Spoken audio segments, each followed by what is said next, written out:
Yeah, thank you for joining us, everyone, and thank you to Josie for getting the funding for this event, which is going to happen 4 times, the first one being today. And thank you to Masab. This is an awards thank you to start with. But yeah, I could not have done this without Masab's techie skills, so thank you for that. We are live on Facebook, and it will be recorded, so it will be going on to YouTube. And I'll also get all your individual pieces put onto Instagram as well. We're going to have a break at 8:15. So I think at that point, if we just leave the connection on, but you can just turn your videos off. And then what else? Yeah, keep all, for the performers, if you can just mute your mics when all the performances are on. Yeah.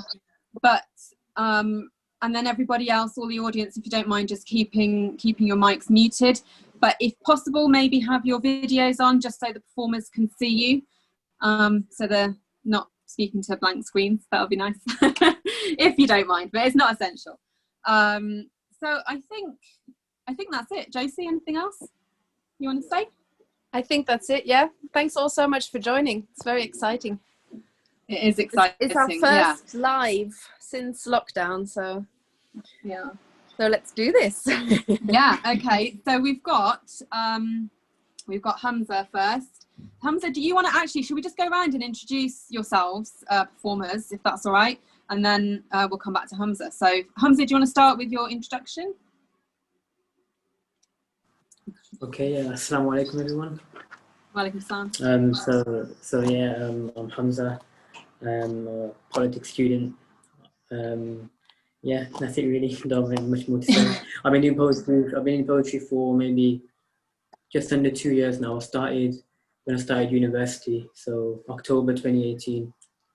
And yeah, just gone on from there. Yeah, I'm looking forward to today. Thank you. Next, Louise. Hi. Can everyone hear me okay? Yeah, just checking. Yeah, so my name's Louise. I'm a poet and a writer and also a teacher, teaching across all the schools in Birmingham. And I'll be reading some poems from my book that's just come out called How to Make Curry Goat, and some new stuff as well. And that's out with Fly on the Wall Press. And yeah, really looking forward to it, and thanks for having me. Pleasure, thank you. I have noticed that Ryan and Medina aren't here, or Harry. Is Harry here? Harry's not here yet. I've just given my phone to my toddler to go and play with. Otherwise, I could have contacted them. Hopefully, they'll join. I don't know, Louise. Have you got anyone's contact? Have you got Ryan's? Is Ryan there? I can contact him on Instagram. Yeah. Harry, do you know Harry? I think I've got him on Instagram as well. So I can send him a message via that. Okay. Yeah, because we're missing 3 people now, actually. Okay, well, yeah. What should we do? Should we just get started with Hamza, because we are recording, so yeah, and then we'll try and get hold of the others. Yeah. Yeah. So when you're ready, Hamza, if you're happy to go for it. Yeah, that's fine. Yeah, you can do that. Okay, so the first one was something that I wrote for an event that I was doing just in my first year of university. It was at Cambridge. It was for Explore Islam Week. So yeah, that's what I wrote it for. And the theme's happiness, and I think for all Muslims really, we all derive our happiness from our religion. And our Lord. So I thought maybe it'd be a good place to start. So yeah, I'll go for it. What does Islam mean to me? Islam is peace, love, harmony, and submission to Allah. Place your faith in Him and love Rasulullah sallallahu alaihi wasallam. May peace and blessings be upon Him, the best of all creation. Islam is not a race, not a nation. Islam is more than just a religion. Islam is salvation. Islam teaches us to love for our brothers what we love for ourselves. Don't wait for someone to come to you, you go out and help. And of course, Islam is praying 5 times a day. 5 times daily we have the chance to say, Ihdina as-siratal mustaqim. Ya Allah, keep us firmly on this deen. Don't let anything come in between us and our worship. Everyone say Ameen. And contrary to popular belief, Islam means equality. Gave women their rights when they were denied their right to life. When people were burying their daughters alive, our Prophet was wise, ensured they survived. He came as a guide, he did what was right. He was a beacon, a light. Sallallahu alayhi wa sallam. Following the Quran and his Sunnah will lead you to Jannah, not Jahannam. Perfection personified, he was strong yet gentle. Number 1 in Michael Hart's most influential. He always encouraged calm, even against those who wished him harm. This is Islam. Stay firm to the 5 pillars. Shahada, Sawm, Zakah, Hajj and Salah. Shahada is submitting to Allah. Sawm, fasting the month of Ramadan. Zakah is giving away a portion of our wealth. Hajj is a spiritual journey for our mental health. Salah is prayer. Direct communication with our Lord, where we stand up tall and put our faces down to the floor because He is the one who created us all. So say Alhamdulillah for everything you have. All praise to Allah for the good and the bad. If you're happy or sad and what you see on the media, Islam isn't that. So when you hear what they say, just know that's not what we follow, not the God we obey. Because our God is As-Salam, the embodiment of peace. He is Al-Kareem, full of generosity. He is Al-Muqit, the sustainer of this earth, Al-Jalil, Al-Mateen, the majestic and the firm. Al-Nur is the light. Al-Hadi is the guide. Al-Aziz is the mighty. Al-Razak who provides. So don't listen to the lies. Don't be ignorant. Don't be blind. Because Islam is a mercy for all of mankind. Thank you. That's the first one done. MashAllah. That's amazing. Yeah. Amazing. Some lessons there for us all. That's great. So yeah, do you want me to like kind of speak about that one now, or shall I do the second one first and then kind of talk about them both? It's up to you. You do whatever you like, whatever you want to do. Okay. Well, I think they're both quite different. So I think I'll just talk a bit about this one first. So yeah, obviously, as like I said before, I started as a Muslim. The derivative of all my happiness, sorrow, joy, any kind of emotion, everything is from Allah. So to kind of always have that appreciation of where good things come from, because we always, bad things happen to us in our lives, and then we always say, oh God, Allah, why is this happening to me? But then whenever we have happiness and good things happen to us, sometimes we can find it so easy to say, oh yeah, I did this, I've done really well here, and we don't really take the time to appreciate that the good is from Allah as well. Like it's nothing that we've done. It's all come because it's been prescribed for us.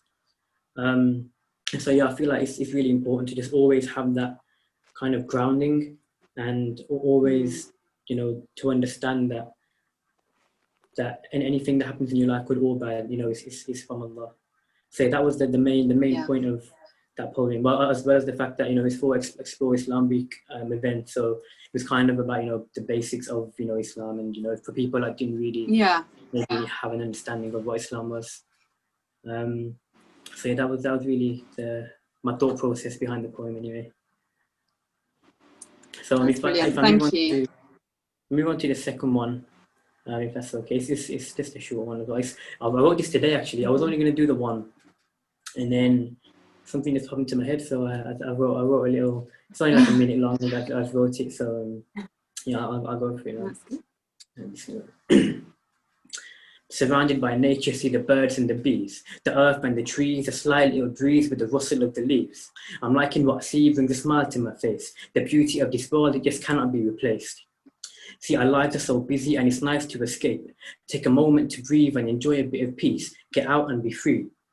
Take some time to relax, and the happier you will feel. Because yes, you should work, and yes, you should graft. Put the hours in and master your craft, but you will burn out, so pause and relax. Or what used to be a hobby will turn into a task. See, I'm happy with my family, I'm happy with my friends, people who support me to the very end, who want to see me achieve, pushing me to succeed, to be the best person that I could ever be. See, the point is, happiness is not material. It's not a commodity to be bought and sold. It's a feeling from within that will grip and take hold, leave you feeling warm wherever you may go. Thank you. So that, kind of like, as you probably noticed, it's a different kind of understanding of what what happiness is. And I was just kind of thinking that we're always so busy with our lives and we don't really take time to step back and appreciate everything, if that makes sense. So yeah, that's why I wrote that one. I hope you like them both.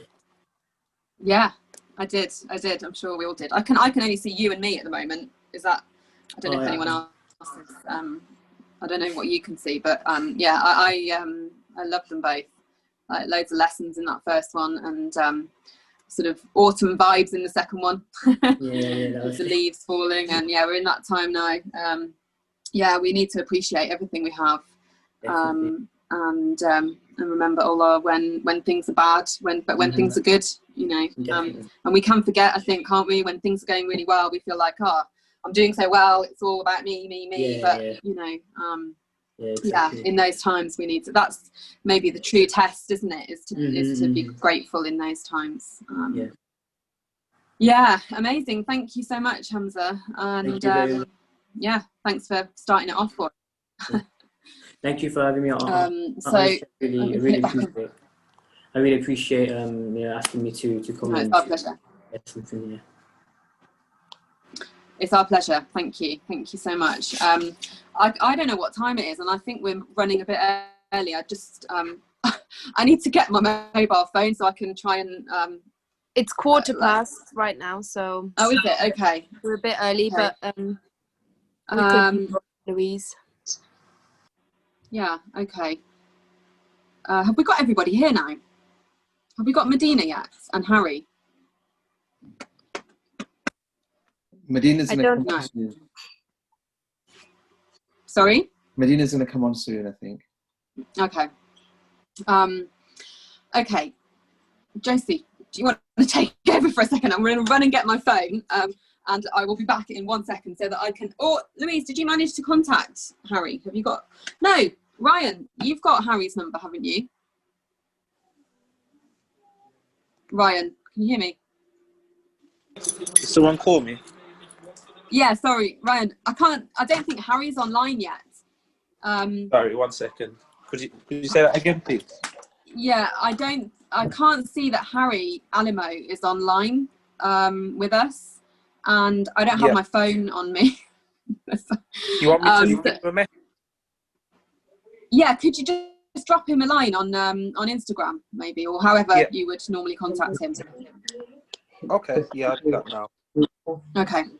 All right, that'd be brilliant. And then what we can do is we can just go over to Louise, if that's all right.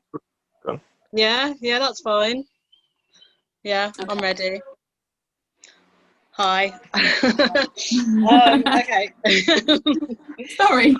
Oh, no, that's fine. I'm fine. I'm ready. So yeah, my name's Louise, if you didn't hear of it earlier. And I'm going to read a few poems from this, which has just come out. It's called How to Make Curry Goat, and it's my first collection. So a lot of the poems in this aren't about happiness, actually, but I have a few. So the first one I'm going to read, it's called Tanned Feet, and it's about the first time I went to Jamaica. And my dad's from Jamaica. And the first time I went there was in my 30s, so it's quite late. Because we couldn't afford to go before, and I don't know, it was amazing. It was an amazing experience, and there's a few poems in here about that, so this is just one of them, and it's called Tanned Feet. This tan from Jamaica never washed off. It sticks on skin still salty from floating in warm waters that hugged each part of this body that found its way there. The smell of citrus fruit, fried plantain and smoked wood, still fresh in nostrils that have been cleared of soot and grey air for the first time. With every breath, I smell lime. The tongue tastes the tang tantalising, it salivates as it rises to the call.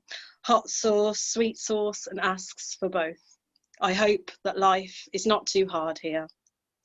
Words formed through lips that have welcomed guava picked with my father's hand. Straight from the tree they were birthed, and they speak of a different me, This tan has not faded from feet that discovered ground, that saw a 12-year-old boy run from a grandfather who only spoke the language of pain, whose grandmother's strength was grown from salt earth, enough to water a boy for more years than a mother and father combined, who waved that boy away with a salt-coloured flag. These tanned feet have grown golden next to the ghost of a mango tree where children would meet. Bodies speak the language of freedom, run to catch shrimp in a river that only runs now in black and white memories. But my feet see them in colour, in the soft, brown warmth of a tan, nourished with coconut jelly so it does not fade. That will be topped up again one day. And that's it. Thank you for that one. So it's quite interesting when my dad came, when they come to England, or when my dad came to England, so your parents come over first. And so my dad got left with his grandma in Jamaica.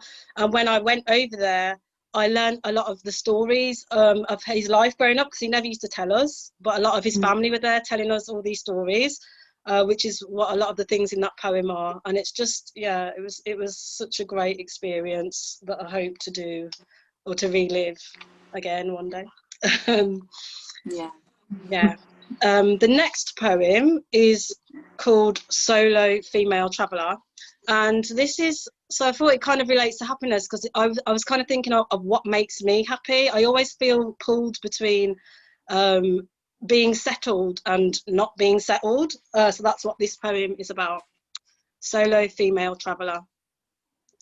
The curve of the blue doorway is a wide open mouth, an invitation. My reflection in the window becomes part of the shadows that highlight the story of a life. Blades of light frame a bike, its basket asking to be filled.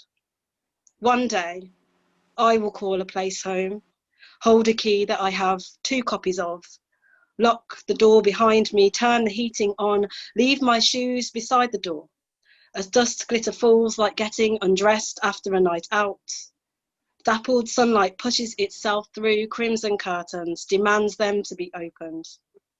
I will inhale home, imbibe, let it enter my sinuses, syllables home, heavy, central heating warm. I will not fear a rainy day.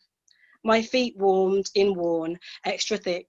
1 striped, 1 knot socks stay, water plants, let the light in, drink the ancient energy, let roots grow so long, so deep they need a bigger pot. We share oxygen as I dream that I am a girl with her Canon DSLR, trying to find the right light for her shot on emptied old town streets, before moving on to get the bus to the next city. Thank you. So that's that one. Still trying to figure out what I want. So this next one is kind of like, so a lot of the poems in here are actually written after a breakup that I had, and this one was at the sort of at the end of all the ruminating, thinking about like whether we made the most of things. So it's kind of thinking about happiness in a different way, and what kind of makes us happy, or making the most of moments, I suppose. Yeah, it's called The Last Buffet. Cold grey cheese and lukewarm salami, tea followed by strong milky coffee, butter thick crusted rolls wrapped in tissue. He would fold so neat, lunch ready for later. If we had known that would be the last buffet, would we have tried something different instead of the same cold grey cheese and lukewarm salami every day? Would we have honey buttered, toasted our bread, paused at the crunch under our teeth, floss the crumbs out of each other with still hungry tongues, eat jam with tablespoons, sticky-lipped, and sit until we were strawberry-veined, carried each other 8 floors until we fell all limbs into hotel room, breakfast, drunk, then out, try somewhere new for lunch? Or would we have just eaten the same cold grey cheese and lukewarm salami as we did every day, so that's that one. And yeah, I don't know if we would have probably just done all the same things that we did if we had the chance to do it again, knowing us. So next. The next poem is another one. I like nostalgia. Nostalgia makes me happy. And this is one that I wrote during lockdown. And it's about this. I was thinking about the song "Beautiful" by Pharrell and how it reminded me of my Year 10 summer holidays. And I think that was a really happy time where we felt really free and like we had the whole world in front of us. But even looking back on it and being nostalgic about it is really happy as well. So it's called Year 10 Summer Holidays. Teenage pheromone scent sticky, summer 2002. Cobalt sky and broken as the ocean, as impossible.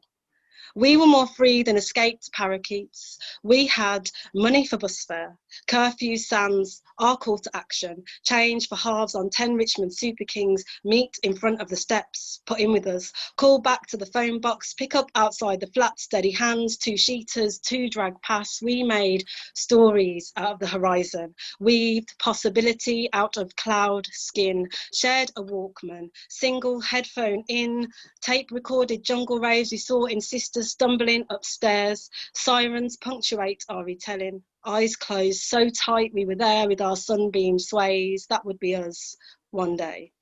King-sized Mars bar lunches, squeezed down every last spit-warmed bubble of cider until we breathed gas air, last sip, bottle crack, cider flat, mouths wet. We were beautiful. Pharrell sang for us. We were that summer, the bit right before the chorus, cider wet tongues exchanged, spit half a chewing gum, innocent breath, sky-bodied, sat right on wall's edge, legs swing Dr. Martens, cumulus commas, underlined with thick black eyeliner, jump Adaya. Thank you. I think I've got time for a couple more. I've got 2 short ones. Yeah. So this next one is written, I wrote this really recently. It's because I wrote it in response to, I found out that my friend's sister got Botox before her wedding and she's younger than me and more beautiful. So, and I was like, whoa, I can't believe people are getting Botox these days. This is how old we are. So I wrote a poem called Ode to the Wrinkle on My Face because I have this wrinkle that I started to notice getting deeper and deeper as I'm getting older. So I just thought that I'd write a poem to it. It's called Ode to the Wrinkle on My Face. She sucks all the light in, 33 years in the making, gorges on my hours, wears them like the tights I used to slash at 15 and too cool for clothes without holes in. She shows I have been her and her and her and there. Every smile erodes into a meander. Every wretch a reflection that stares back from a toothpaste flecked mirror. Like how last weekend I woke to purple sick in the sink and had to use my still drunk fingers to pick out pieces of half-chewed onion. And I am more her than I've ever been. When the oak is So sorry. That's all right. It adds to the. When the oak is cold, you can trace her years by the rings of her worn flesh, the story of the world and how it breathes, etched in bark. So yeah, with that poem, I don't know if it was obvious, but I was kind of thinking about. It kind of made me think about how the years of my life and how even though I'm 33 I'm still that same girl, that same 15-year-old girl who gets sick in the sink sometimes. Like how is that still happening? Don't know. Poem is another kind of nostalgic one from when I was younger. I've got rid of the kids, so you'll be all right. Yeah, I love a bit of kids children's sound. That's joyful anyway. So this one's from when I was younger. Yeah, and it's called Iceland. When Mum said we were going to Iceland, I imagined the ground would be swallowed by snow. Public transport would be sleds pulled by wolves fancy dressed as dogs. Father Christmas, the next door neighbour, Elves, our new best friends. Snowmen, bigger than houses. Everyone would live in igloos and wear coats that make them look like teddy bears. There would be castles made of clouds. There would be more stars than there were people. When Mum took us to Iceland, there were crinkle-cut oven chips, fish fingers in breadcrumbs and brains faggots in gravy, her favourite, chicken drummers, baked beans and dark chocolate choc ices, also her favourite. That day I learned Iceland is just a freezer food shop and that brains faggots are made from sheep guts, wrapped up in skin. Thank you. Yeah, I don't know if that kind of relates to happiness, but when I was a kid, I really thought that Iceland was going to be this magical place, and it wasn't. Oh no, a bit of a letdown. It wasn't it? I think Iceland first opened when I was younger, so it was like this, woo, Iceland. But it wasn't. Oh, I love it. That's brilliant. I like the comedy. I like the comedy in your poems. I saw one on Instagram about periods, and it was that was just fantastic. Oh, thanks. Thank you. Yeah, it's really good. Yeah. Amazing. Yeah, thank you. Have you got anything else, or? Oh, I do. If there's time. Is there time? I don't know if there's time because I haven't got my phone. But oh, actually, yeah. Okay. So what time is it? 7:30. 7:30. So yeah, I mean, you know, you've got. I don't know where Harry is. Is he? Have you managed to get hold of him, Ryan? By any chance? Yeah, I messaged him, but I've heard nothing. Okay. Kate, could we play Medina's piece? Is Medina? Well, Medina's not on yet. Oh, she's not here. Is Medina joining us? I think she is going to join us to. Okay. Yeah. So what we can do is, Louise, if you want to share another one, and then what we could do is we could put Ryan. Ryan, do you want to go next? And then if Harry can join us later, then we can just swap you over. If that's all right. Yeah, that's fine. I'm just going to prepare. Okay. So Louise, if you want to share another one, that'd be awesome. Yeah, I can. That's works. Yeah. So just deciding which one to do. So yeah, when I was thinking about poems that I could do for this event on happiness, I thought, oh, well, I've just kind of met someone new and fallen in love and all of that, so that's happy, I suppose. And I find it harder to write poems about stuff like that than writing about depressing things like a breakup.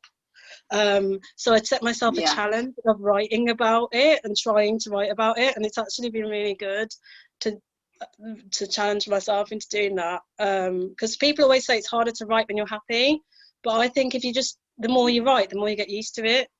And it's a nice way of remembering how you felt. So this poem, which I've never read anywhere actually, it's when I start to fall in love with someone, and this happens all the time, or I feel like I love someone, I don't want to say it yet. I test the word out by saying it in other sentences. So this poem's called All of the Things I Say Other Than I ... You. Don't you just ... squirrels? I really ... the way your hair waves remind me of the hug of a log fire in a cabin somewhere otherwise empty.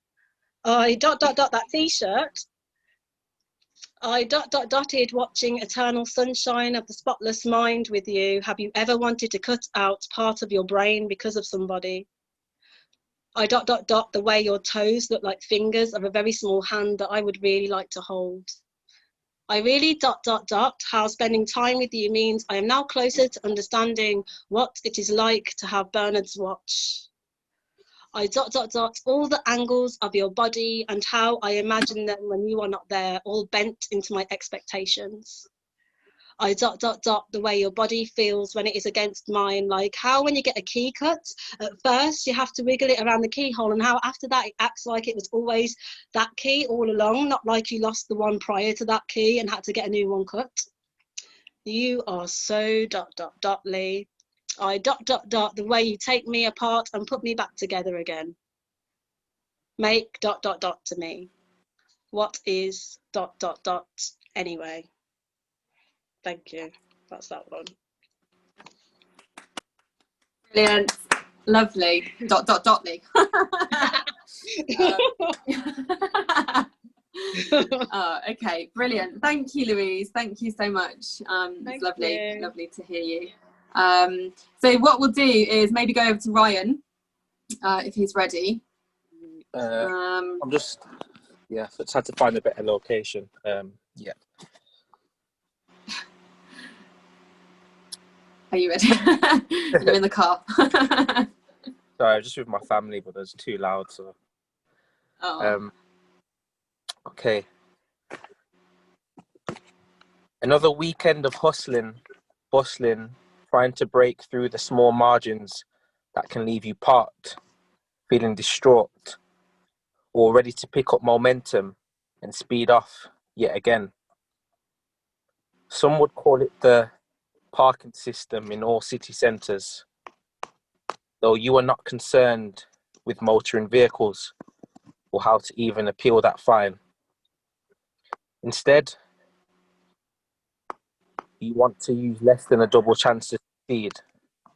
Yellow lines were there to leave a lasting impression, just like you did when you took yourself to Bristol with your last £17 to hopefully make it onto the Apples and Greens open mic last Tuesday. Safe to say you won't be returning soon, not because you wasn't appreciated, but the ticket inspector didn't want to give you a chance as you pleaded for innocence as you misplaced your ticket. It remained wedged in the runt of the bathroom where your nerves met their destiny. Safe to say, you didn't get what you prayed for, but you did get what you paid for.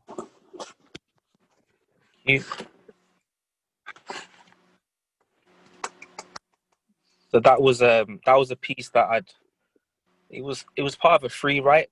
Didn't have a title, but it was just something that I know a lot of young people, especially growing up, they would take chances in order to get to just a regular destination, and sometimes they'd come back feeling worse than when they left because they hadn't got a ticket, or just silly things that, you know, working class people, I guess, have gone through. But yeah. I'll go slightly more happy now. Thank you. Okay. I found my happiness through an unconventional way. It's through writing, even if it doesn't have the potential to pay. This is my heartbeat and is responsible for my self-esteem. I want to excel in dreams that I have planned out for myself, and writing always helps, it seems.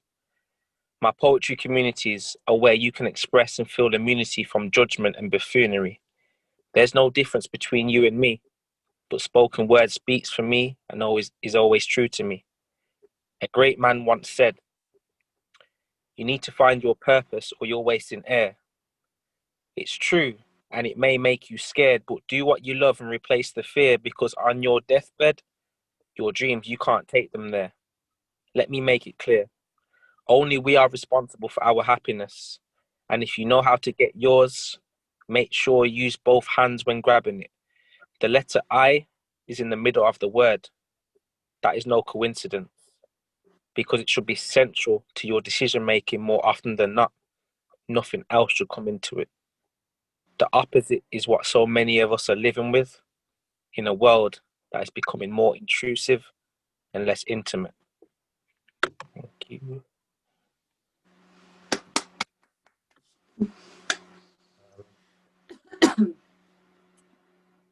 Another piece I wrote today, actually. I think we said earlier that a lot of my pieces are not so much negative, but they focus on things that are more detrimental than celebrating life.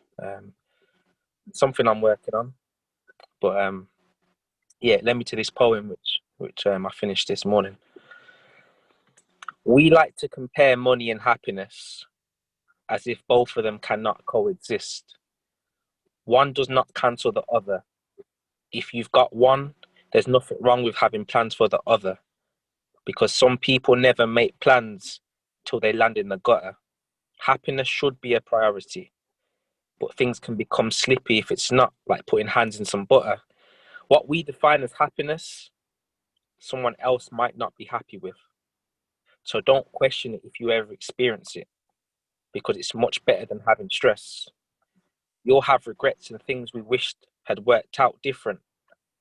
A lot of us work around systems that don't serve us and eventually leave us surplus to requirements. Look how many job cuts across industries. There's no denying. Nobody can take your happiness from you, and only you are responsible for defining it and finding it. When you're searching for your happiness, you got to know your parameters, because a lot of people are cheesed off, but only say cheese for the cameras. A lot of fake smiles. Most people will spend all year counting down for one day, like seasonal calendars. It's ironic how so many of us want to travel, but hate living by some travelers. Just like success, with happiness, you got to believe it to achieve it.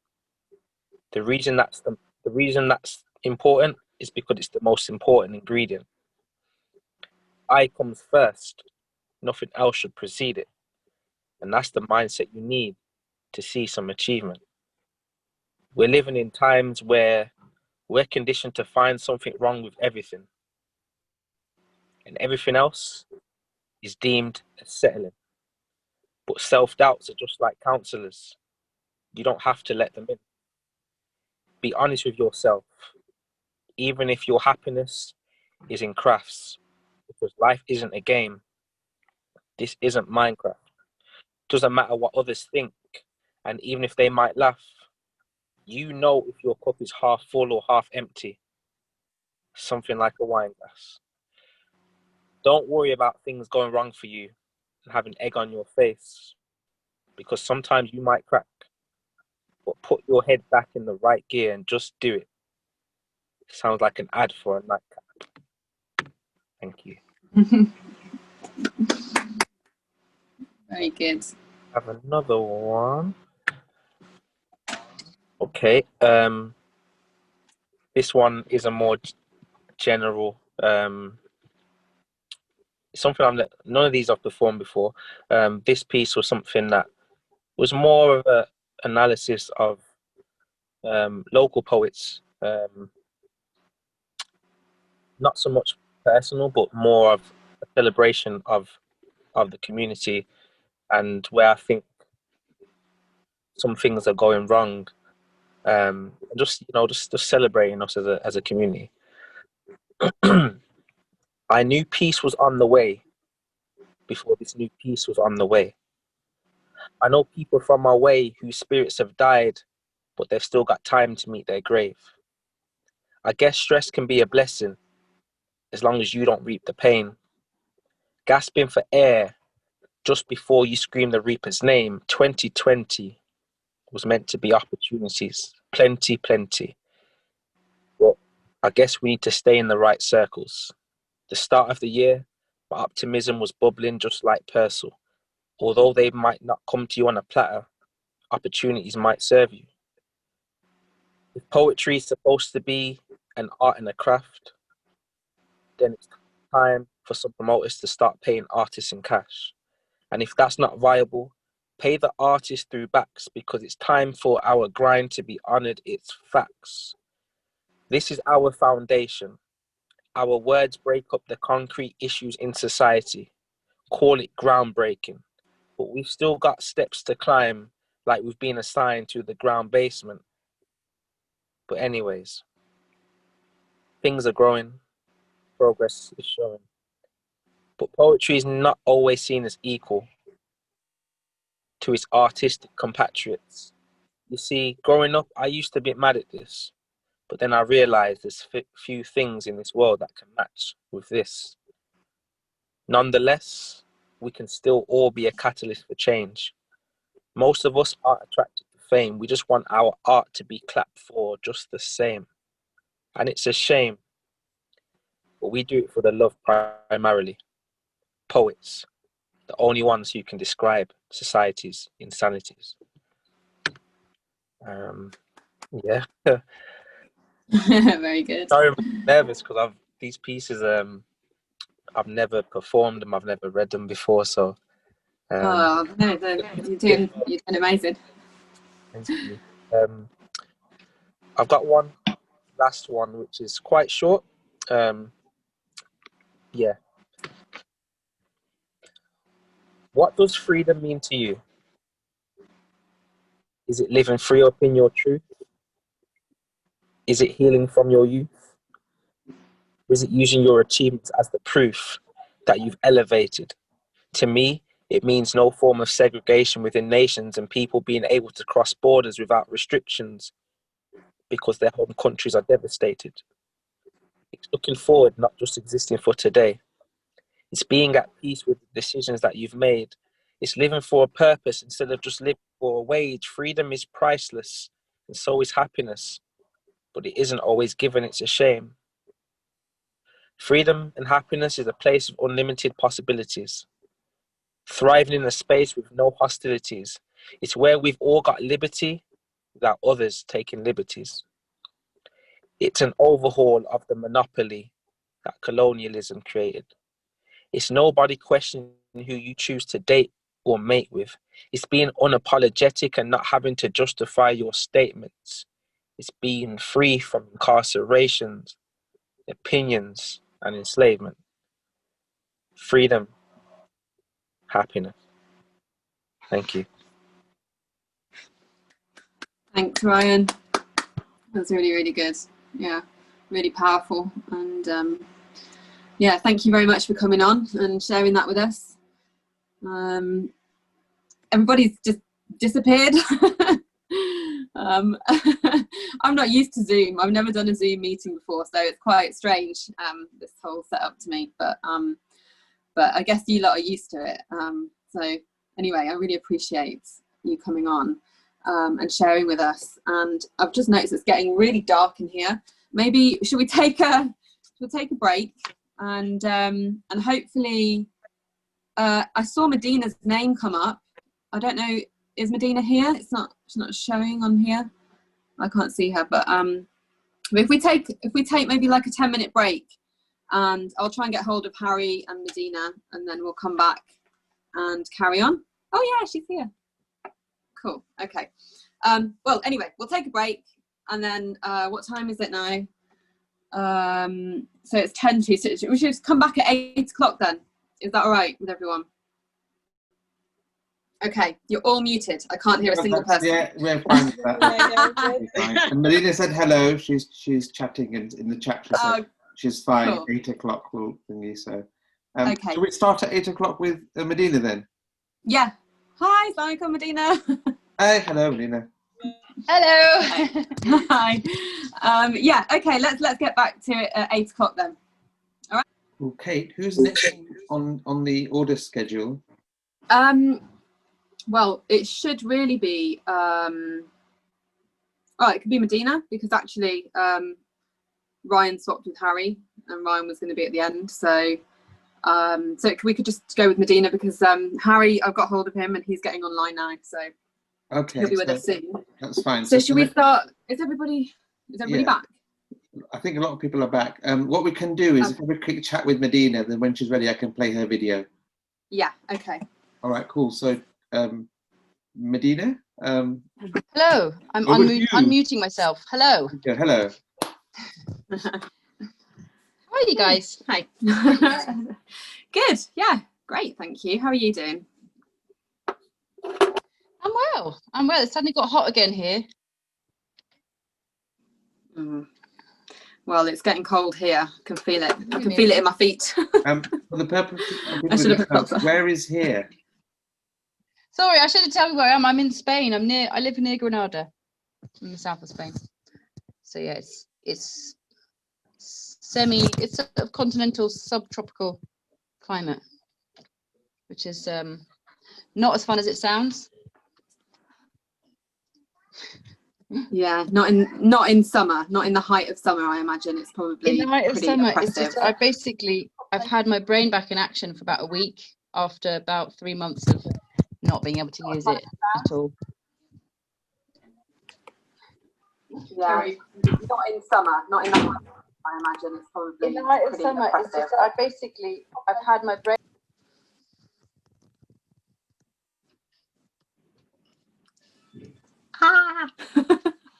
Have we got some sort of delay going on here?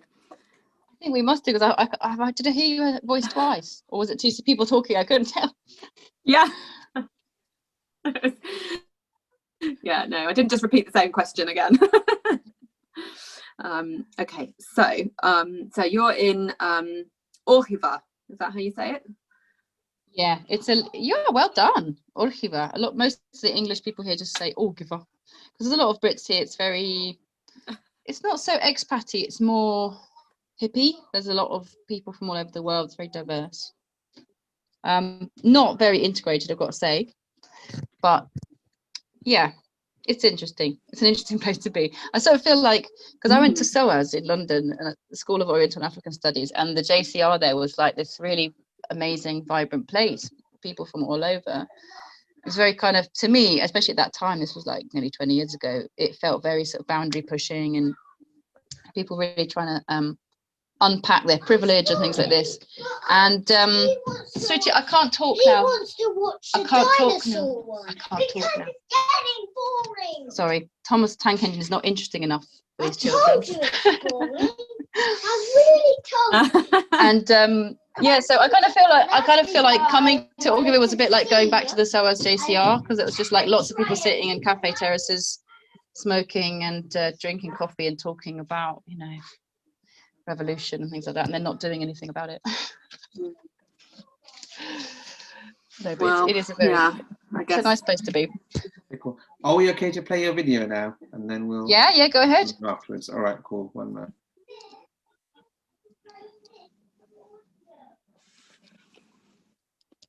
So this was recorded earlier because of bandwidth issues from Spain. So we're just playing that now. This is Medina Whiteman, recorded earlier. One moment. Hi everyone, Assalamu alaikum. I'm going to share some poems with you first and then play a couple of songs, inshallah. Hi everyone, Assalamu alaikum. I'm going to share some poems with you first and then play a couple of songs, inshallah. This first poem is called A Street Lamp Flickers On.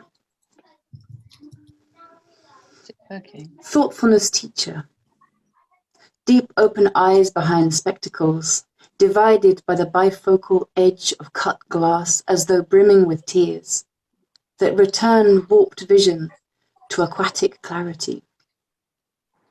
I squint, ache to look forward with scythe sight, prayerful mind swatting away millionth moth thought, but my lightsaber consciousness is more a pair of leaking wellies, sinking into the bogs of my ever-growing failures. Driving up the dark hill, headlamps coning into night, door after door opening in God's reality. Guys, I'm doing something. Please, you've got to leave me alone. Like oxygen ebbing and flowing through unthinking lungs, I mouth, help me to see you. My lips take the shape of madad, madad. And this cry is the voice of the one I am calling out to. My lips in the shape of madad, madad, the lips of the called upon. A kiss to quench all thirst. A street lamp flickers on, illuminated by my passing. Movement itself the destination, a kinetic call for guidance. Match strike against enlivening grit.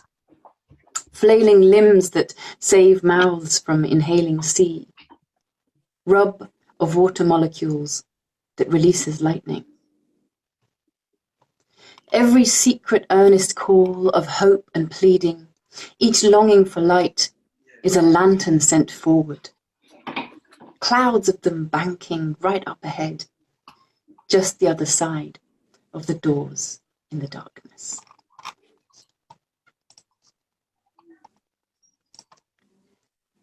This is another shorter poem.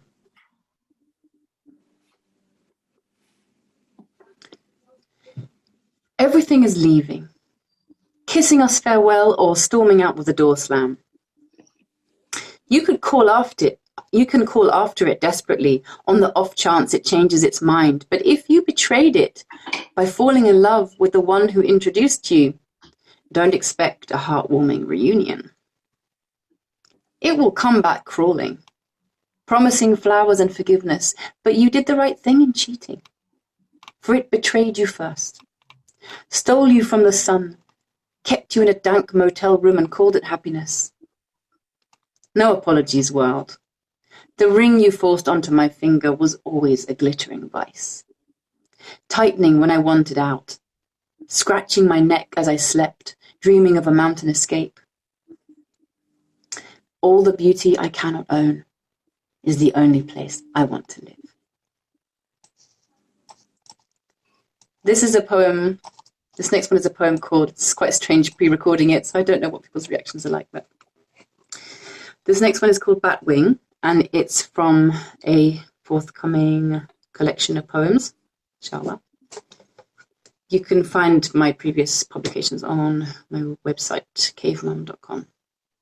This poem is called Batwing. Between two mountains at dusk, like the space between friends parting, glides a keeling splotch of oil paint, risen up off canvas, shedding its last traces of livid pink and dying smoke blue.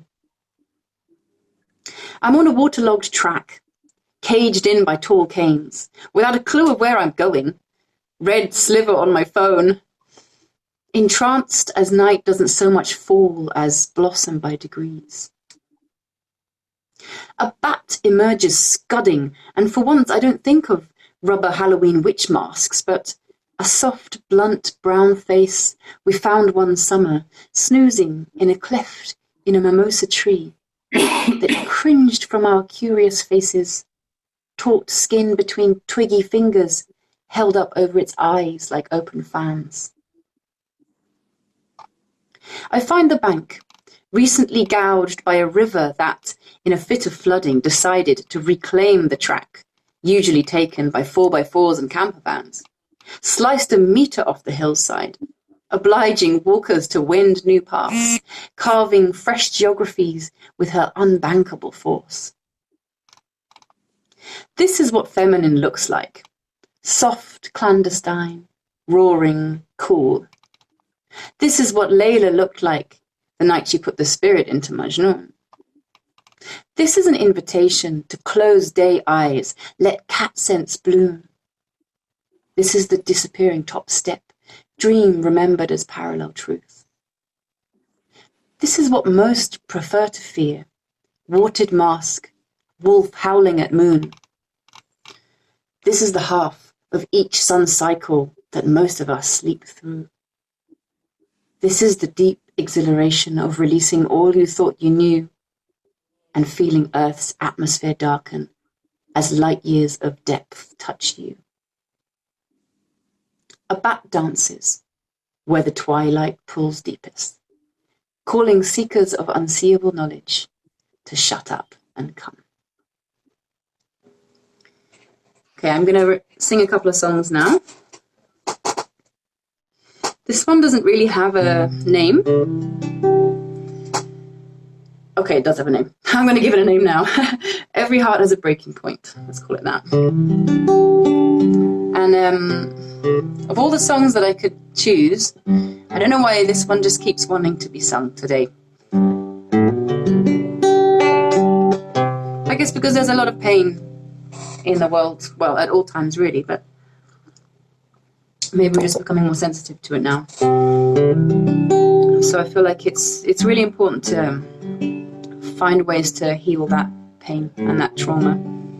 It may be even pain that comes from other people that is being channeled through us, and we're being called to receive it and and heal it in whatever way we can. So music is my way of doing that. I don't need to be strong, not all the time at least. And I don't need to be alone when the world keeps spinning beneath my feet. But from time to time, if there's one thing I need, it's a pair of eyes to meet with mine and a set of ears to pay me heed. To one or two of my trivialities,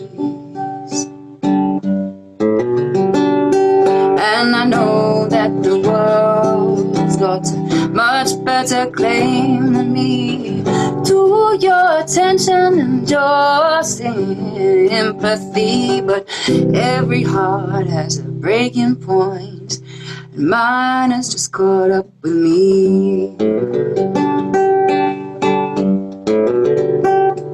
And do you remember back in the day when we stayed every night up late, singing everything right off our chest, right off our chest. I can't live this grown-up way, blocking out every pain, pretending we're too grown-up for distress. Well, it might just be the moon, and it might just be the heat, might just be the fact that I've had so little sleep. But this thing keeps coming up, and I don't want to dread it back down.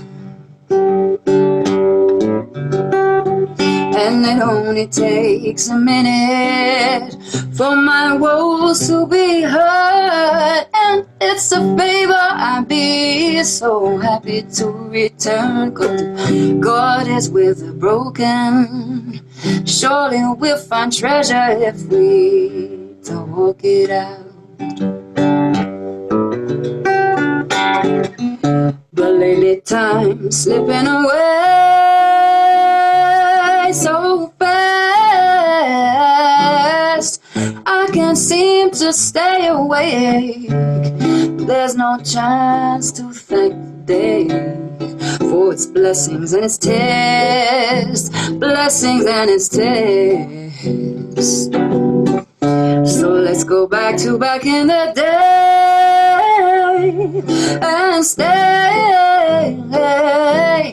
tonight up late, singing everything right off our chest, right off our chest. 'Cause I can't live this grown-up way, blocking out every pain, pretending we're too grown up for distress.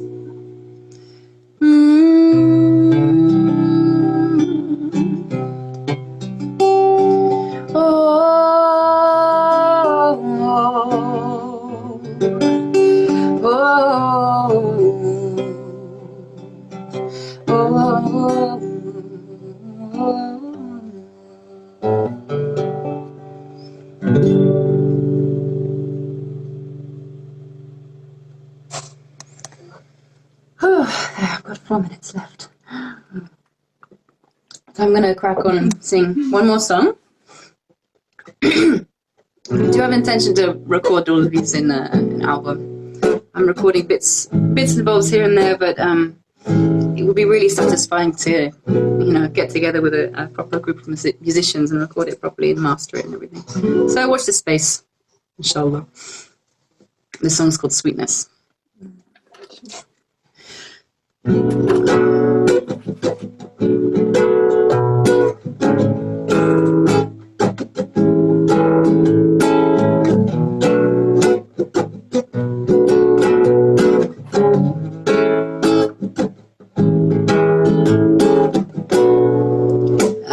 broken so long, I started to think it was my natural state. When they said you just have to battle on, tears turned to ice as they ran down my face. You might blame it on the winter,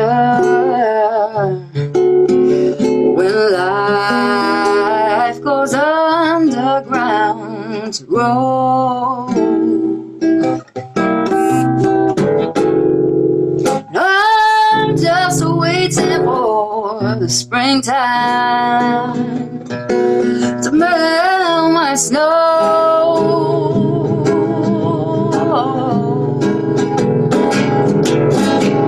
I need to find my sweetness, dig deep beneath all this mess. So sick and tired of being on thorns. Where are the roses that from heart of the born? I need to find strength and weakness, turn from cowardly to fearless. Give up criticizing and scorn, and see the golden lining behind every stone.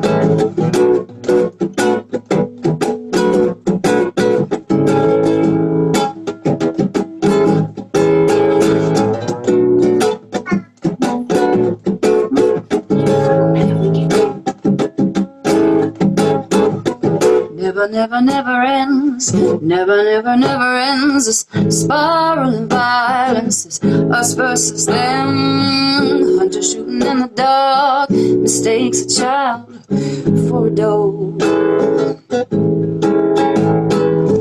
Why do we always pretend we're so damn different? We'd smash the mirror and call it self-defense. It's all illusion. Let's start seeing friends instead of foes. Some will blame it on immigration, as if no one ever crossed the seas before. But I'm just waiting for compassion to tear down every wall.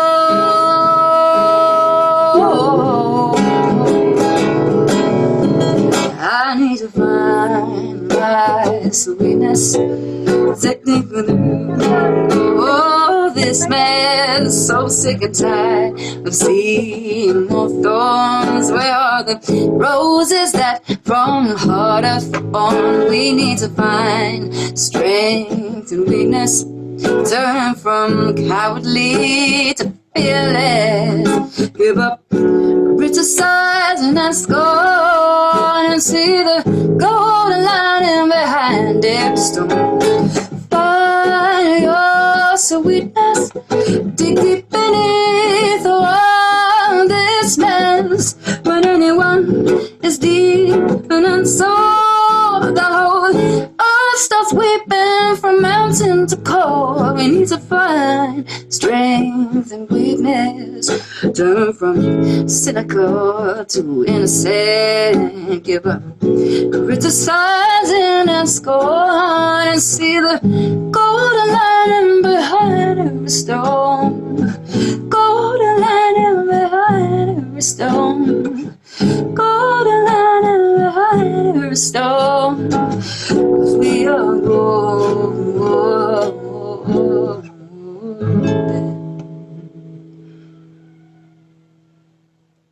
Sorry, I've gone over a little bit. I made a few mistakes there, but I hope you enjoyed, and I look forward to chatting with you guys shortly.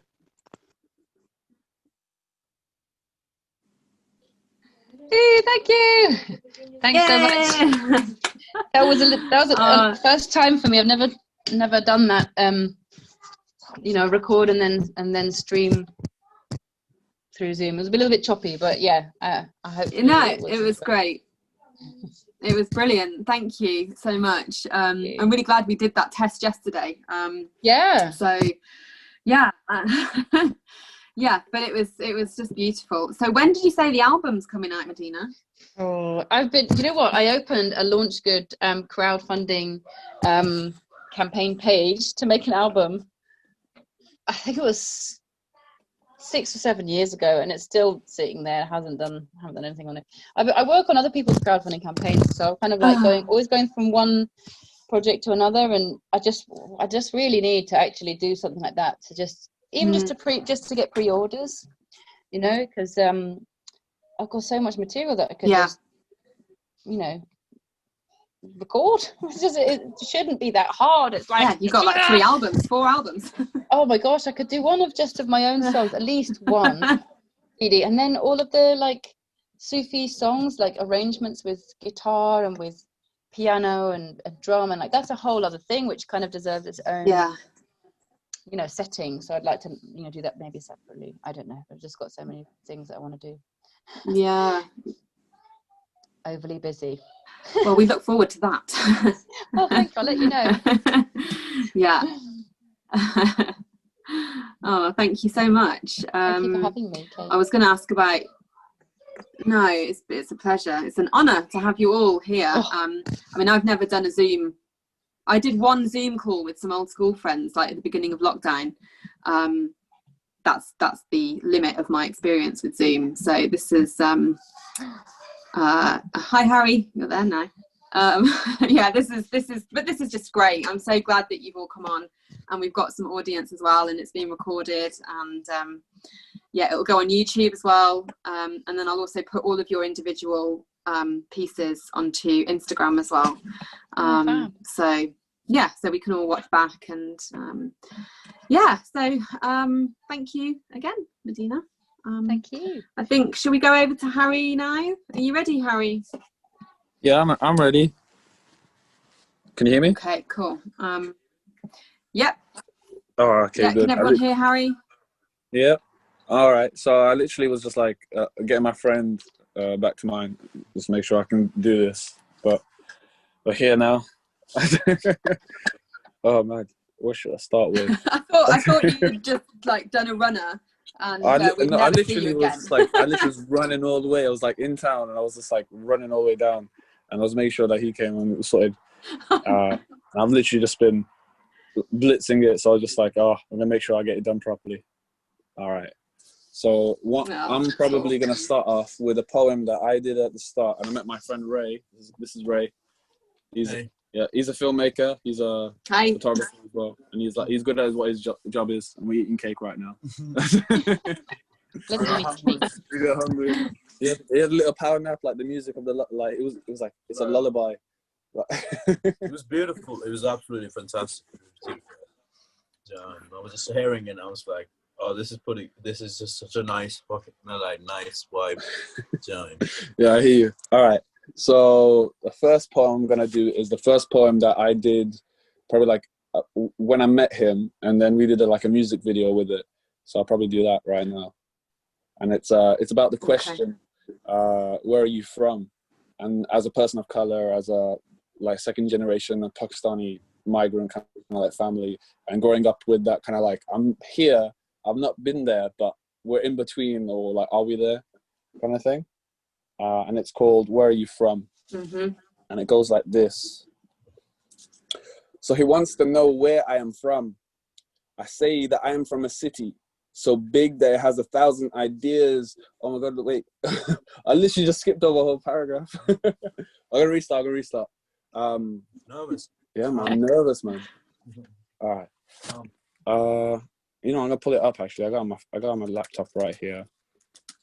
Is this the one that you did at the first event, Harry? No, that one, I'm going to do that one after this one. Because you said you didn't record fully of it, so I was going to make sure that you have it, so you have a taste of what it was. Yeah. Brilliant. So he wants to know where I am from. I say that I am from Birmingham, and he laughs, as if some sort of racist indicators are going off in his head, and he pulls out some sort of color chart instead and asks again, where are you from? I say that I'm from a city so big that it has 1,000 ideas, that it is my country's second city, that there are more canals than Venice, that my city, and Mira Saleh puts it best, that my city speaks out like activists and protest, and sometimes we're held back, like English words stuck in foreign throats, struggling to find their way home, that I know I am from Birmingham. And he pauses, and he says, no, like, where are you really from? So I say that I grew up in Hall Green, where the faint smell of turkey Twizzlers still exists, the sound of a childhood unmet with hands that hug, where the flowers bloom for no other purpose but to love, that Raza knows what's best, that the revolution starts in Birmingham. So send out your news from city to city, because 0121 doesn't need to look pretty. See, royalty in the battlefield always leaves with scars. See, Birmingham's got plenty, but at least we've got heart. See, I know that I am from Birmingham. And he says, no, like your heritage. So I say that I grew up in a family home that had heirlooms of a history, that there were paintings and pictures of a shrine for the divine, that I grew up on Greg's and bread and eggs like Nafisa. I just tell it like it is, that this poem ain't afraid, that this poem is petrified. So I tell it like it is, that I am from Birmingham. And he says nothing.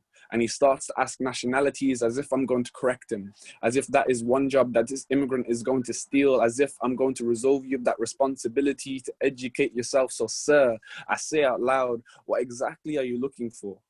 As if my otherness is not intimidated enough, that he wishes to humanize me without my human features being enough, that my hands aren't hands unless they write in English, that my legs aren't legs unless they bend to fit your mold, as if my mouth isn't worth listening to if it carries refugee sentiment with it. See, my hands, see, they hold small fragments of myself, but only brought together in supplication. And these legs, they're stood still from the first question. These feet are stood still like Safia Khan mid-protest, and this tongue, Alia knows too well that this bastardized tongue knows no real home, but finds cushioned empathy and salivated salams. And these eyes, they see straight through you, because I know I am from Birmingham.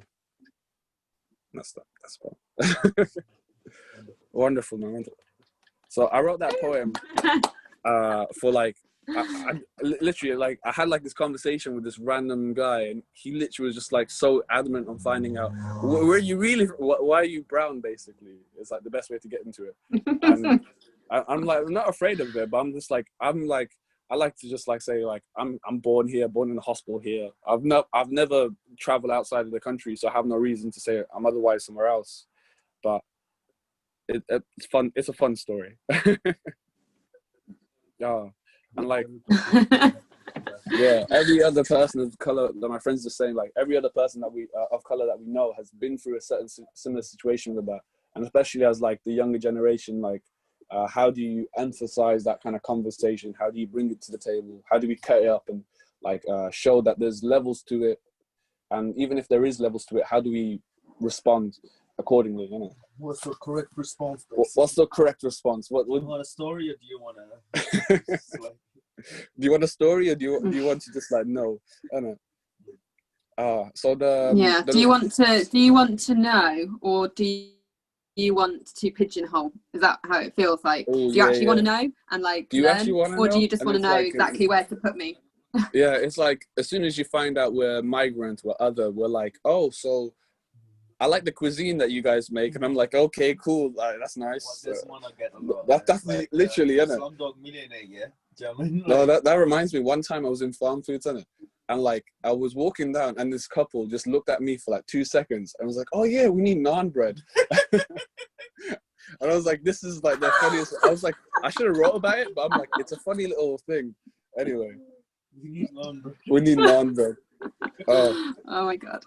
And this kind of like opened up like the space for me to just do more about like race as a dynamic to write about, and to forward up the conversation for a lot of young people. And as soon as I got into like race, one of my friends said to me is like, Birmingham's history is like rich in like not even just Windrush, like in the 1970s, like 1976 to be like specific, the Birmingham pub bombings, and like 21 people died, and there's a memorial outside New Street Station for those people who died. And I started researching into it, and I was like doing Beat Freaks' Birmingham Archivist in Training like platform at that time, and they wanted to just like give me more resources to look around and build up a picture. And the way I did it, I laid this poem out, "The Silence." I think you heard it before, but you didn't record all of it or something. But and it's about like the community of the Irish back then, of how they were perpetrated by the state, how there's certain things like they're not taught in the history books for good reason, for like the race relations in like America is more like glossed over, I talked about, than the race relations in the UK. And that's what I find like is not startling, but like gets me more interested to know what actually happened. And we have like the 1968 Race Relations Act, and then we had like extra, yeah, and the Irish, no dogs, no blacks kind of stuff going on. And the rhetoric back then is like, it's the same that it's been like used now, but it's just like more so. Certain parts. Yeah. People who attend to the So this one's called The Silence. Oh, God blood. I'm glad that you're here, you know, because I'm at home and I don't really do my poetry at home. So this is like a one-off opportunity just doing it at home. So it's like weird. But all right, The Silence. See, our parents' silence was used to deter youth violence, because what more can you expect? That the respect of our community brings more than just a cup of tea for which some politicians cannot digest unless we assimilate, not partake or cultivate in our own relationships. That to integrate brings a whole load of abandoned ships that magistrate courts only report on people like us that prevent. Decimate something more than trust that this fear is somewhat sewn deep into my own would-be racialized identity, which cannot be seen somewhat as symmetry with those of us in the 1970s that were both families of suspect communities. That our silence is an act of neglect towards the monolithic forces, for which British values are the only thing seen as important, that our silence requires anything but an apology. That's a response to national terrorism policy, that our response will bring not just your attention, but a suspension from school or a deportation from flights, and despite your own delight, we still fight to stop it. That your only view of us is somewhat still problematic, that is more than just a random bag search, that needs a frisk, a full body pat down, and a sprinkling of dirt, that the inkling perceptions of a minority community have to be interrogated. That reporting our presence to police speaks about too many resources that don't need to be exacerbated. That secondary airport lines haven't even been contemplated in young minds yet, that to migrate almost demonstrates how much outward-leaning forces are pushing you forward, that this motion is a breakdown from commotion and translates every individual situation far past the frustration and pity. See, this city was not good for my people. Our parents and those disciples, the same old principles that they've had to live by, have raised us, trained us, that life is just a test, but how much testing is my man expecting, that these homesick feelings will carve out holes in your chest? See, it's often drowned out in history now, but our families still remember. From the morning rituals to evening fireworks in November, see, our homes are an extension of what they had, what they never had. What now gives them some sort of peace of mind, feeling all glad they all paid off. No more bigots in hair shops and being pushed to the back of the bus. Does the tone not demonstrate now how a luxury now is more than enough?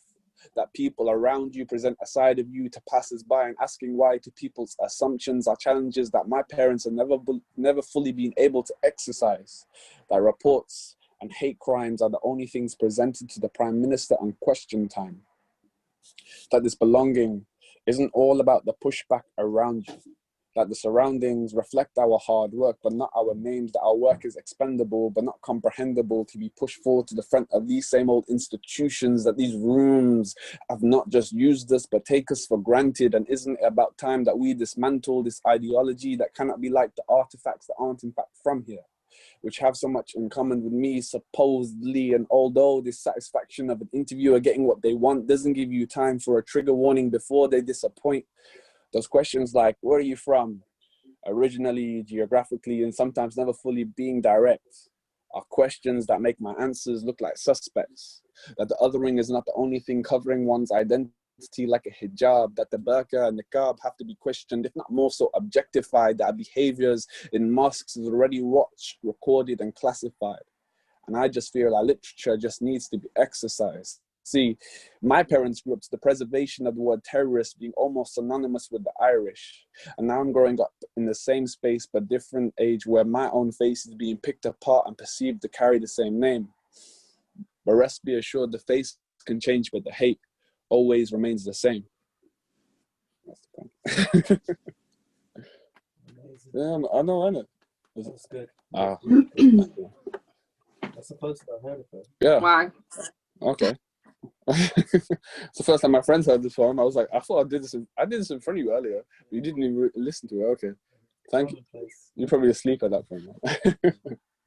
Yeah, so like when I was going into the history of like the Irish, like the troubles and the persecution, one thing that stood out to me was there was an actual, like, during like certain like airports, there will be a secondary airport line just for Irish people.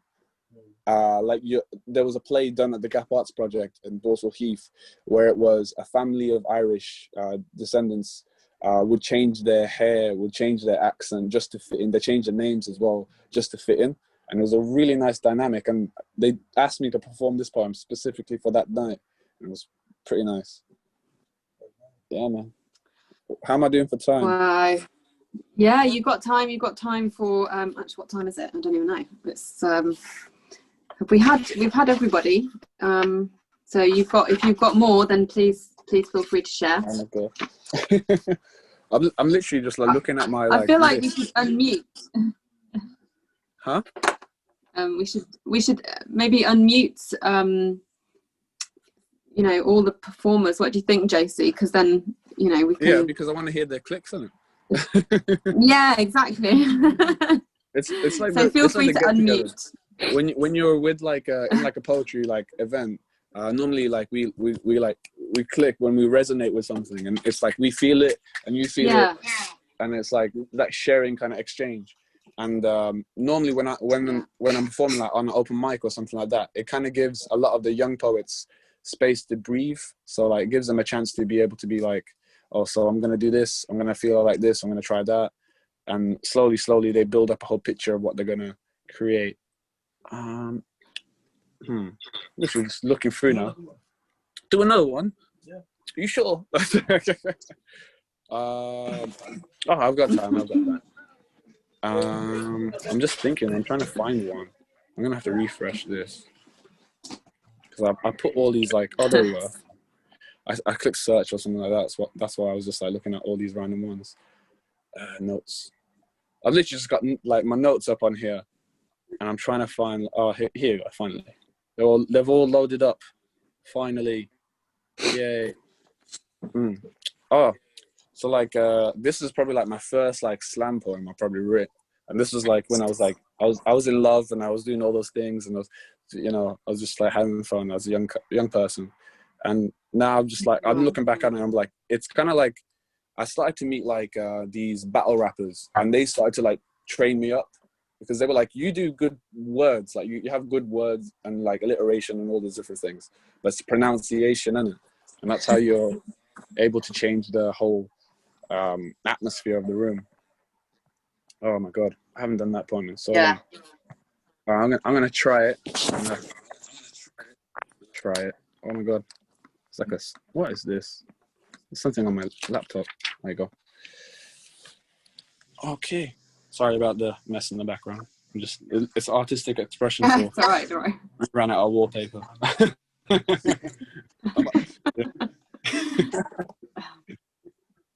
It's called There Is Nothing Rational About Love. There is nothing rational about love.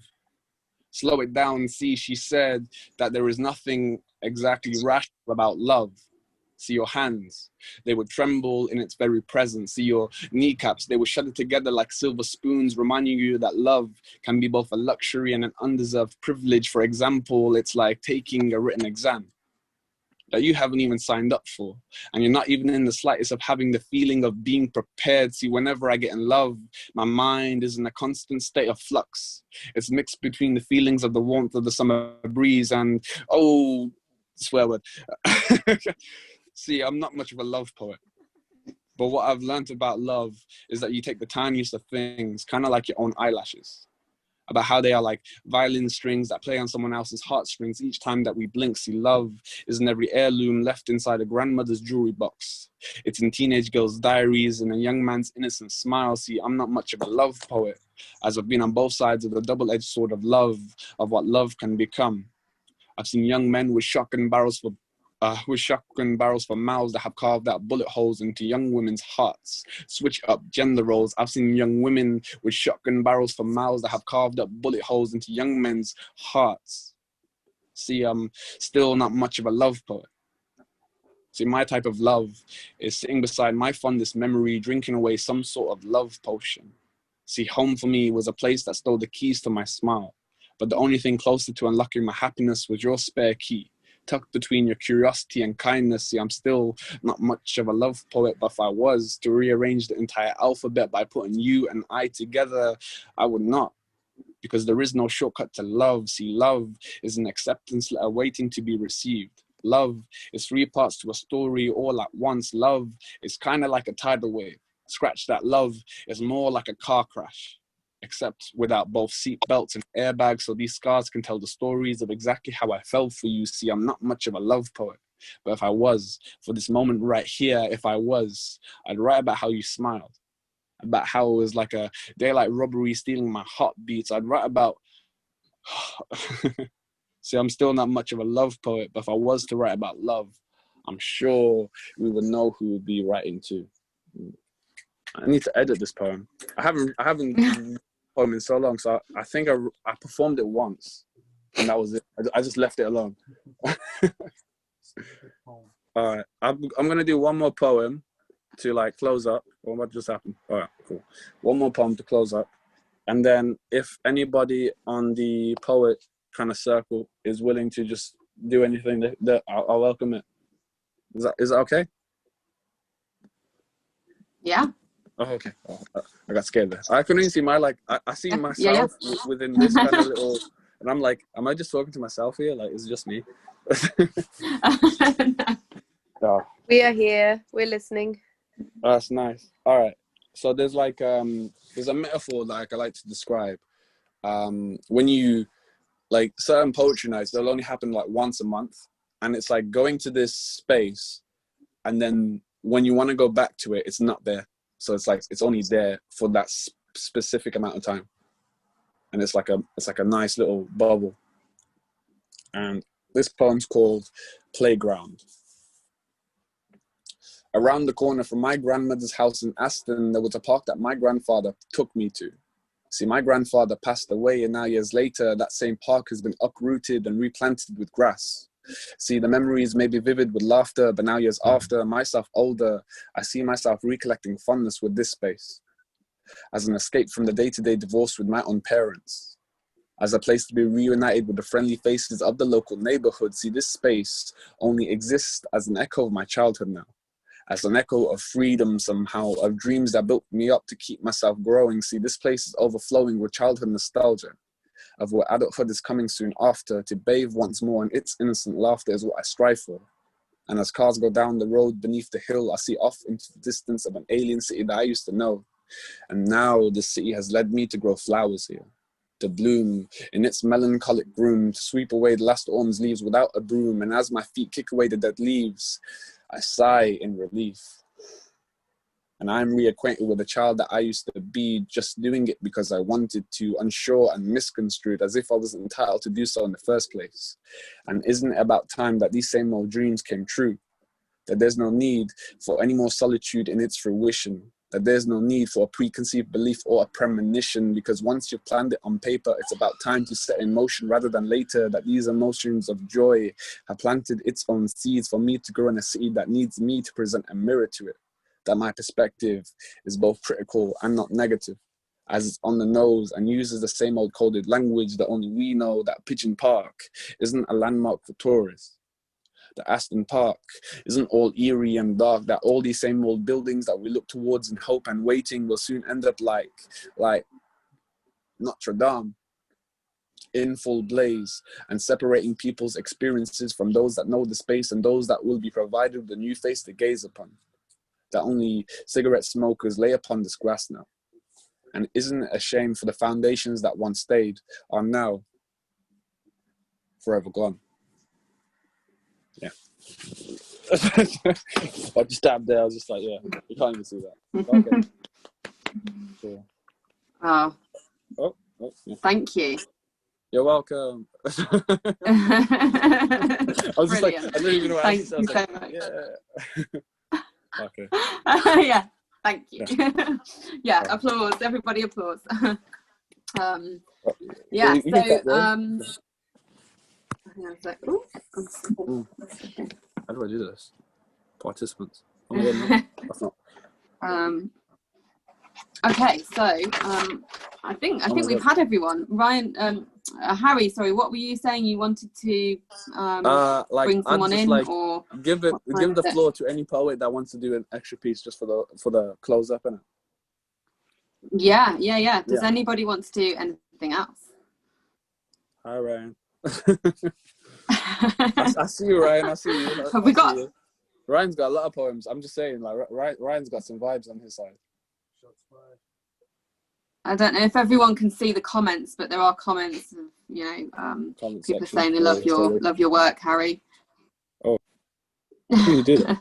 I'm just like, this is the first time I probably like use Zoom. Oh, there's a chat. Oh wow. Yeah, I don't know, where is the chat? Let's have a look. I'm sure you're destined for greater things than to be a visual reminder of non-bread. That's nice. Well, you aim to please. Oh, that's cool. Love that bit about carving. Oh yeah, that's cool. All right. Okay. So I'm gonna mute. So so does anyone want to do anything else? We do have time. We do have some time we can use up. Anyone? Scroll through the chat.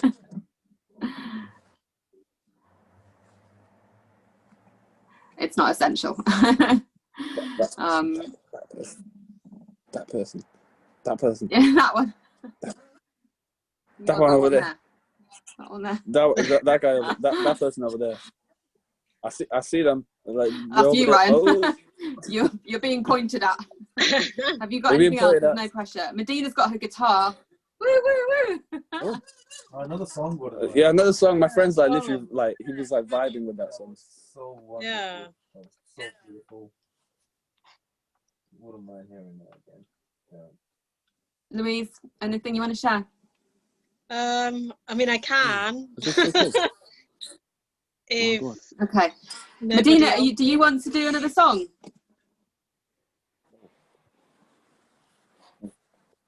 Sorry, I have to unmute. I'm just a bit nervous because I've got a house full of kids and people just walking in and out, and it's a bit disconcerting. I didn't get to hear any of Louise's stuff because I came in a bit late. I'd love to hear something from Louise. If you've got anything else. Can we have Louise? Can we do both? Can we have Louise and then Medina? And the background noise is fine because it'd be like a live club. Like vibes. Okay. You know what other thing I could do? I can do something on the guitar if you want to do some poetry over it. Oh, I don't know how to do that. That's scary. It was like really randomly twisted. Okay, so let's have Louise if you want to share. Yeah, I can. If you want to do a piece, Louise, and then we'll go to Medina. Okay. Yeah, I can because I prepared loads of things, so that's fine. Yeah. So again, I suppose following on from the theme that I ended with last, poems about love.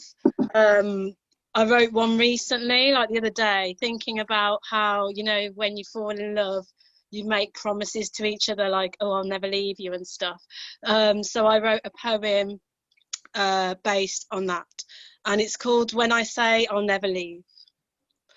When I say I'll never leave, you should know the truth is the sound of a plane taking off and the continued open and close of tube doors around a bag that there is no space for. I am not a liar, but when I was small, my cat died on a Sunday in the washing machine surrounded by curtains while we sang hymns saying sorry before we understood, and I have not been the same. Studying the sun too hard isn't a good plan, not even through a double glazed window in the house we buy with sunglasses on. You sat on them anyway. It's not that I don't believe, but I learned that the full moon causes crime. Not because of an ability to tell the sea what to do.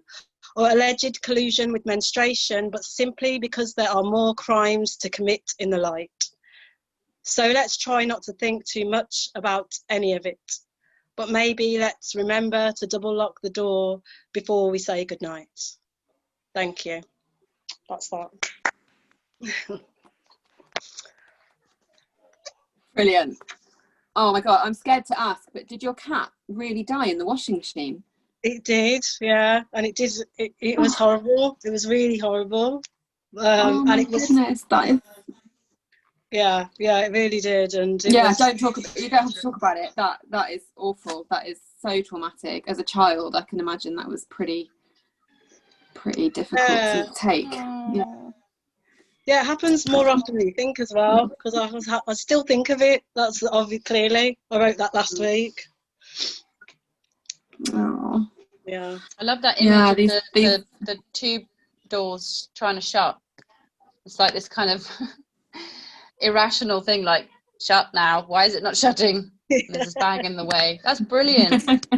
You're an amazing poet. My gosh, we had such talent this evening. Oh, thank you. Yeah, thank you. It's been great. It's been great. It's been so good. I don't know if you saw, Medina, but Louise has got a book out called How to Make Curry Goat. I don't know if you were with her. Yeah. Oh, yes, I did see. Okay, I saw it on the Hayati page, or so I saw it somewhere. How to make curry goat. Oh my gosh, I have to look that up. If anyone wants to... Congratulations. Thank you. It's scary. I find it really scary. It's brilliant. Because you feel kind of like it's out there now, people know you in a different way. Yeah, and because I don't know, and it's just like, it's quite personal, isn't it? And it's like, I suppose, well, that's why we write poetry, right? We share it, so why not? But then you're a bit like, oh, I hope my mum doesn't read it. And stuff like that. I said a rude word. Yeah. I love how Harry was like, I'm not going to say that. We're in polite company. Yeah, exactly. Like, yeah, I didn't put any censorship on this event, so he would have been free to swear if he so needed to. Oh, okay. Well, thank you, Louise. That was brilliant. So, Medina, should we have a final piece? Yeah, from I can you? do another song. Or anyone else? Put your hand up. I'm really happy to do just a bit of guitar if somebody wants to throw down a poem over it. It's quite a lovely, just as a completely improvised thing. Harry, Ryan. Well, there's the challenge. The challenge. I'm throwing down the gauntlet.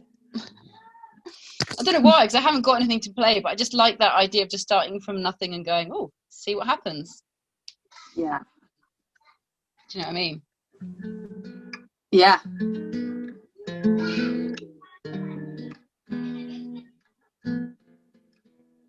I have a kind of... I can sing songs. I can sing something as well. Nobody wants to do it. Ryan's unmuted, so... Oh, yeah, Ryan, come on. Okay. Can you hear the guitar okay, or is it choppy? It's a bit choppy. No, I can hear it fine.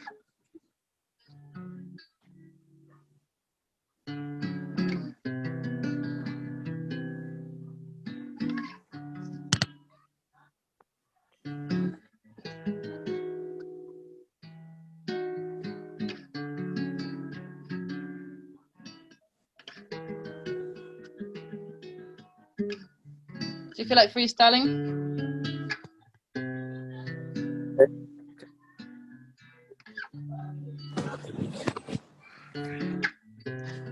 We've got a battle going on. Come on.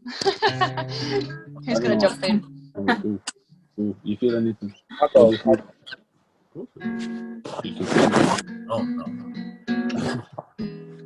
I'm not that. Oh, well. Just a quick note.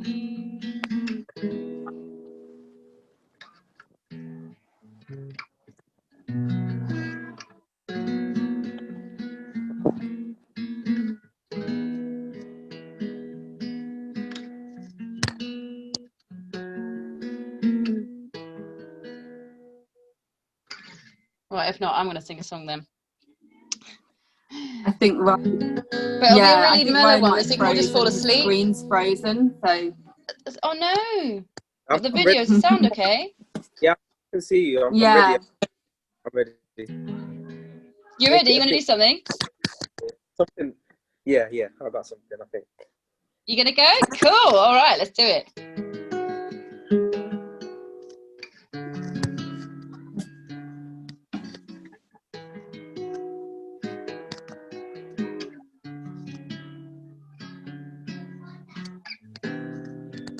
Peace. All right. Pray you find your defeats in. But even when you feel weak, you treat your people right. It can be a chore lane between people. Everyone around you see your light. Not everyone around you treat you right. And if people want to leave, let them take their flight. Some people put down an item once they see the price. It's here trying to live our lives. Doing what we do, trying to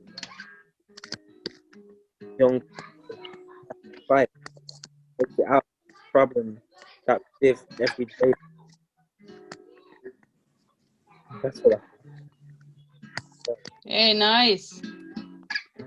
That's so good. It's hard really on Zoom. hard I don't know how you. Sorry? Sometimes I think it's quite hard on my thing. I think when people are talking over each other on Zoom, it's frustrating. It gets a bit like, oh, it sounded really lovely though. Oh, I really liked your poetry, Zat and Brian. Medina, do you want to just do a final song? Because I think unfortunately it seemed to be glitching with the two of you doing it together. So if we just have a final song from you, Medina, if that's okay.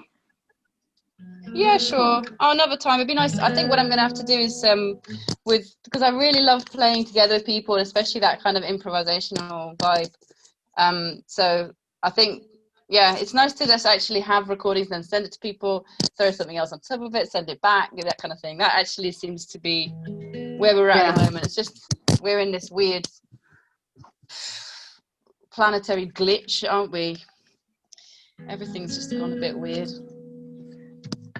Yeah.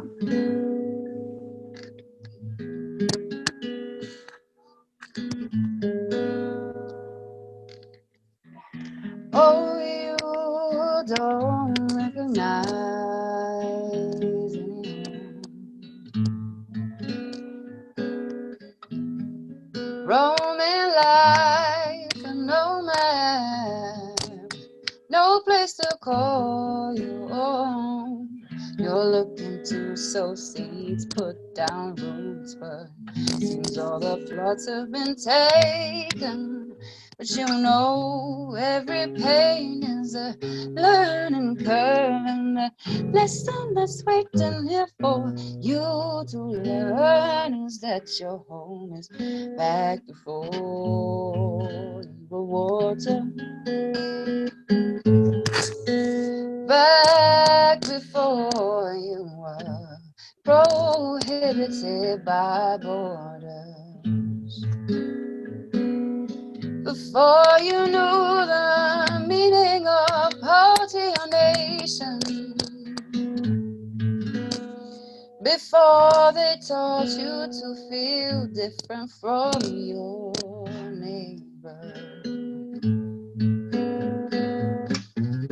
There's a pulse beating inside of you if you're quiet enough to hear it, leading you back before, back before.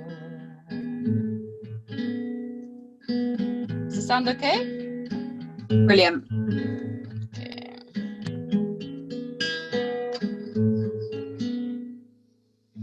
Oh, you don't recognize anyone.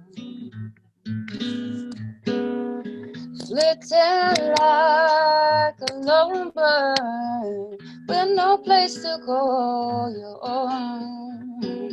You're looking to build a nest, raise a brood, but Seems all the tree clefts are taken, but you know every pain is a learning curve, and the lesson that's waiting here for you to learn is that your home is back before you were dust. Back before you were bitten by wanderlust. Before they why can't I remember my words? Before they taught you there were lines, before you were torn. There's a pulse beating inside of you if you're quiet enough to hear it leading you back before.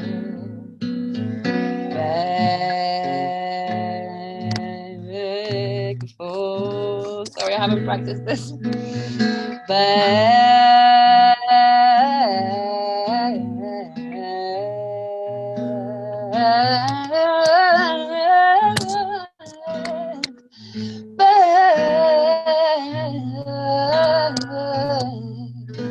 Back before, back before, back before, back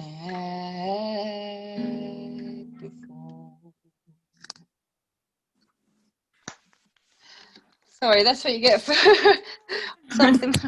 Thank you. For the last minute. One song I haven't sung for a while.